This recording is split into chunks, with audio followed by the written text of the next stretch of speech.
The sky was covered with heavy clouds, sharing the sadness of those present. The cemetery, shrouded in a somber fog, welcomed Elizabeth's friends and family. The muffled sound of sobs echoed as the priest conducted the ceremony with a choked voice. Juan, Elizabeth's husband, stood near the coffin, lost in pain and memories. He stared fixedly at the casket, trying to accept the cruel reality. His eyes burned with unshed tears. Suddenly, something strange happened. Juan noticed a slight tremor in the coffin. He blinked, incredulous, and looked around. Everyone seemed absorbed in their own sorrow. "I must be delirious," he thought. The ceremony continued, and when the coffin was placed on the cremation conveyor, the tremor returned, stronger. Juan's heart raced. He stepped forward, shouting, "Stop! Stop the conveyor!" The priest, alarmed, turned to him, frowning. "Juan, what is happening?"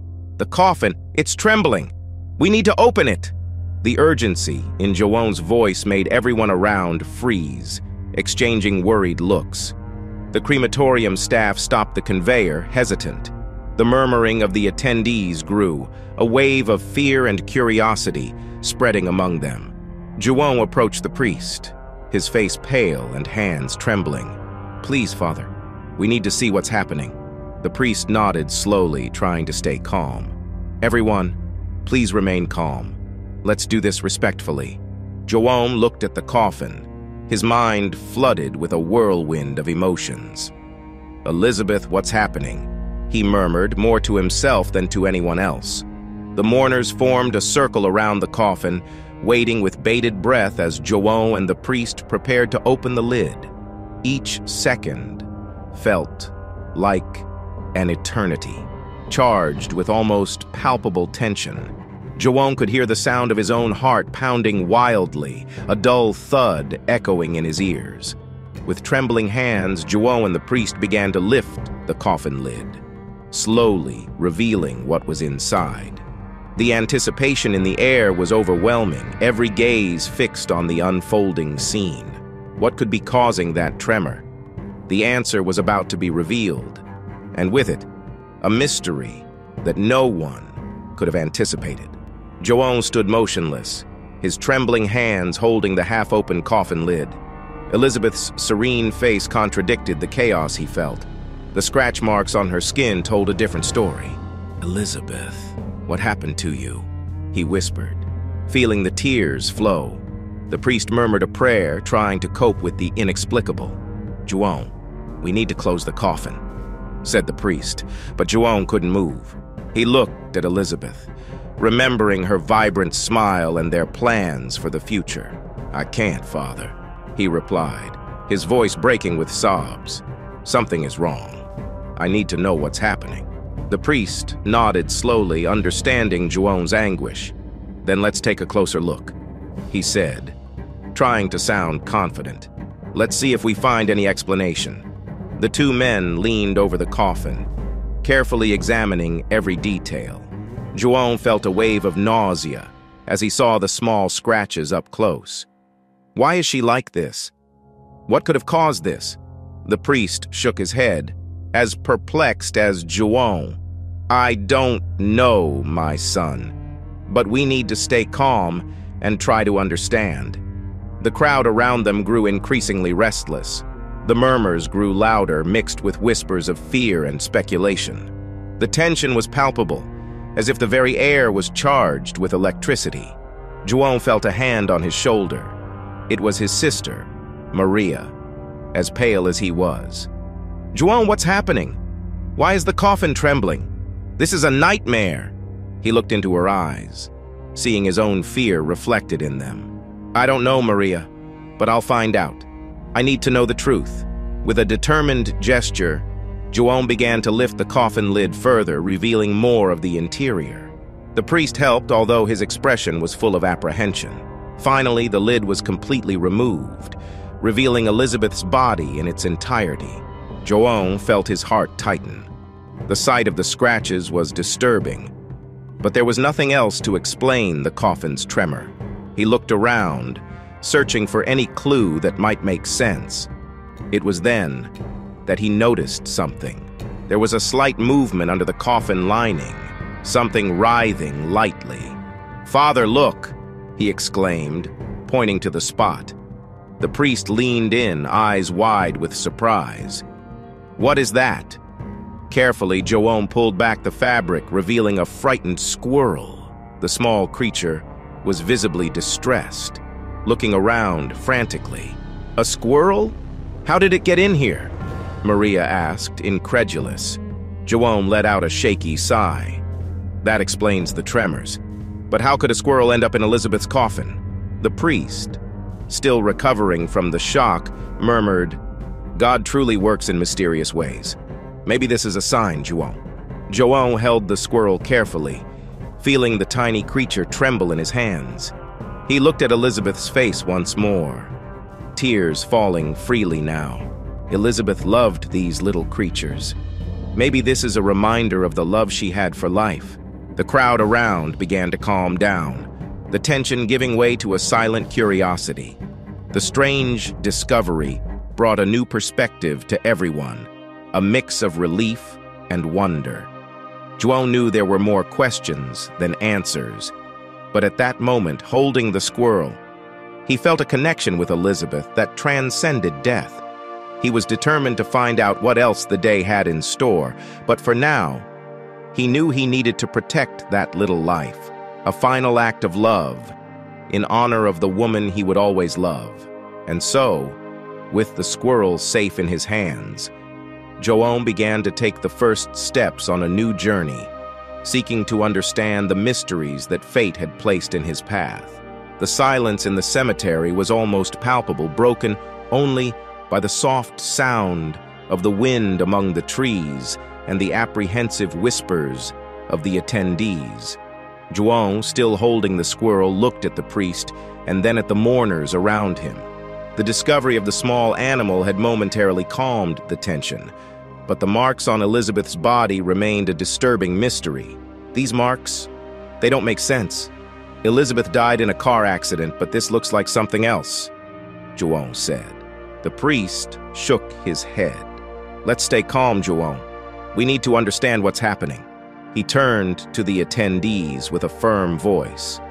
"Please, I ask everyone to remain serene. We are dealing with something unusual, but God is with us." As the priest spoke, Joan couldn't take his eyes off the marks on Elizabeth's arms. Small scratches, deep enough to be noticeable, but not to explain their origin. He felt a mix of relief and confusion. Relief knowing that the tremor had a simple explanation, and confusion about what else could be behind those signs. "Joan," Maria said, approaching again. "What are we going to do now?" "I don't know," he replied, his voice breaking. "But we need to find out the truth. I can't leave her like this, without understanding what happened."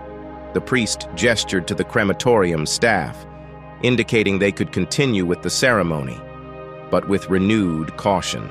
"Let's move the coffin to a more private area for further investigation.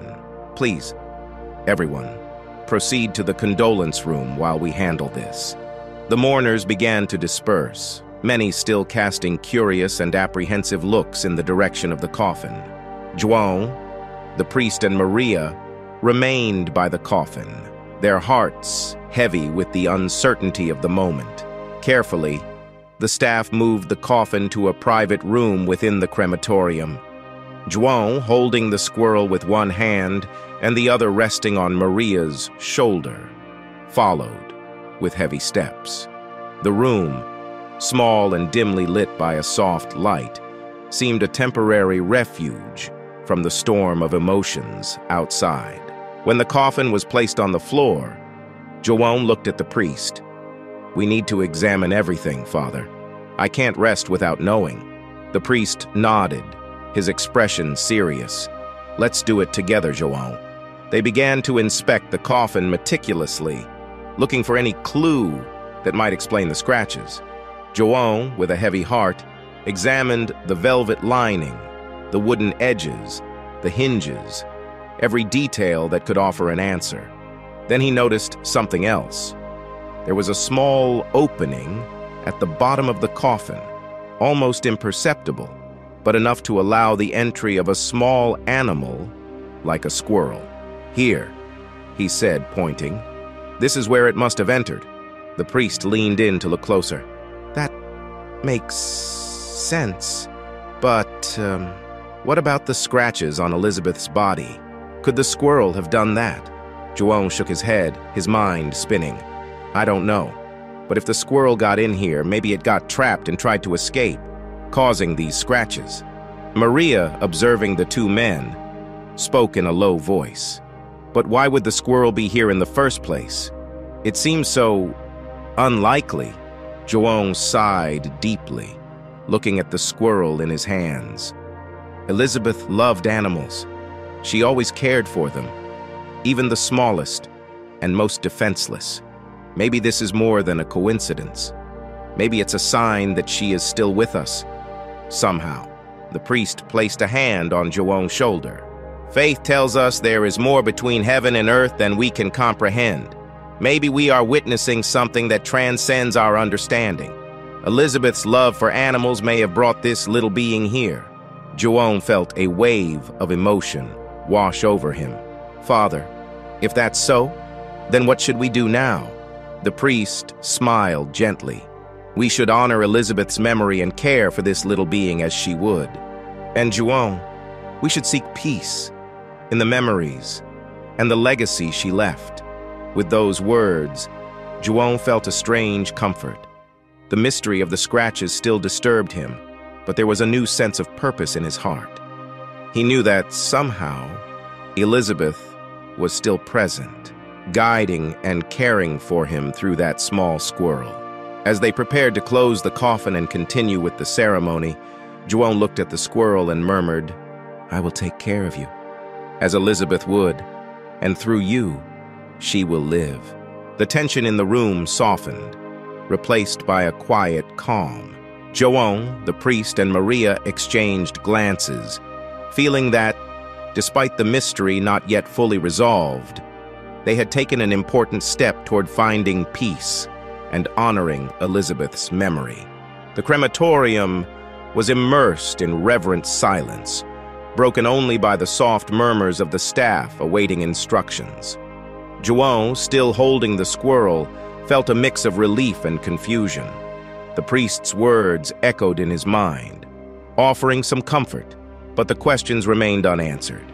As Elizabeth's coffin was closed again, João and Maria stepped back a bit, allowing the staff to prepare everything for the continuation of the ceremony. João looked at the squirrel in his hands, a small creature that seemed as vulnerable as he felt at that moment. Maria, noticing João's distant look, approached. "What are you going to do with it, João?" "I will take care of it," João replied, with determination in his voice. Elizabeth loved animals. She would care for it if she were here. I feel it's what she would want me to do. Maria nodded, understanding the connection João was trying to maintain. "She would be proud of you." With the squirrel safe in a small improvised bag, João and Maria headed to the condolence room where the other mourners waited.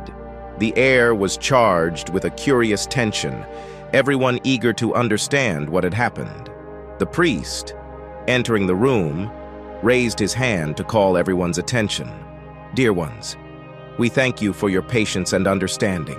We have found an explanation for the coffin's tremor, a squirrel that somehow found its way inside. Though we still have questions, we believe Elizabeth gave us a sign of her presence through this little creature." The murmurs rose for a moment before calming down. The priest continued, "Let us proceed with the cremation ceremony, keeping in our hearts the love and kindness that Elizabeth always showed. And let us remember that even in moments of mystery, our faith and unity help us find peace." João felt a wave of emotions as he watched Elizabeth's coffin being taken back to the conveyor. The sight of the dark wood disappearing into the furnace ignited a flame of determination in him. He knew he needed to do something to honor his wife's memory, something that reflected her love for life and living beings. Hours later, João and Maria were back at the house he shared with Elizabeth. The silence was deafening, a palpable absence where there had once been laughter and conversations.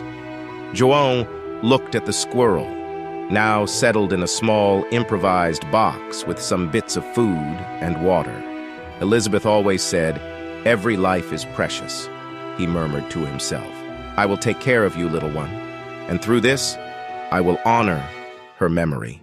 The following days were a period of adaptation. João learned to care for the squirrel, creating a safe and comfortable environment for it. He spent hours sitting in the garden watching the little creature explore the space, remembering how Elizabeth did the same. Every act of care was a silent tribute to the woman he loved. One afternoon, while in the garden, João found an old envelope between the pages of one of Elizabeth's books.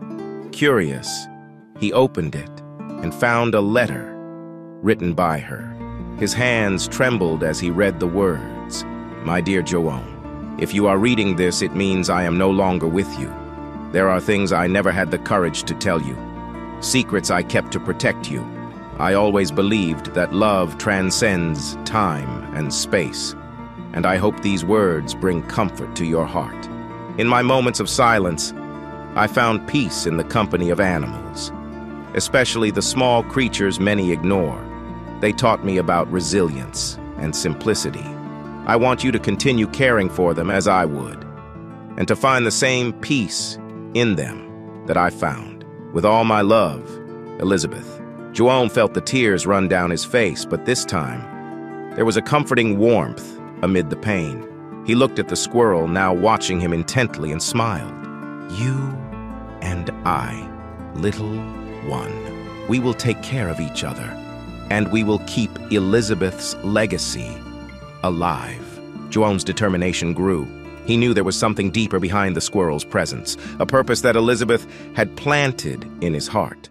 And so, he began to transform the garden into a sanctuary for small animals, a refuge where he could continue his wife's work. The mysteries surrounding Elizabeth's death were still present, but João found new strength in his love for her and the legacy she left. Each day, he honored Elizabeth's memory through the care and love he gave to the small creatures she adored. And as the sun set over the garden, João felt that somehow Elizabeth was still there with him, guiding his steps and filling his heart with renewed peace.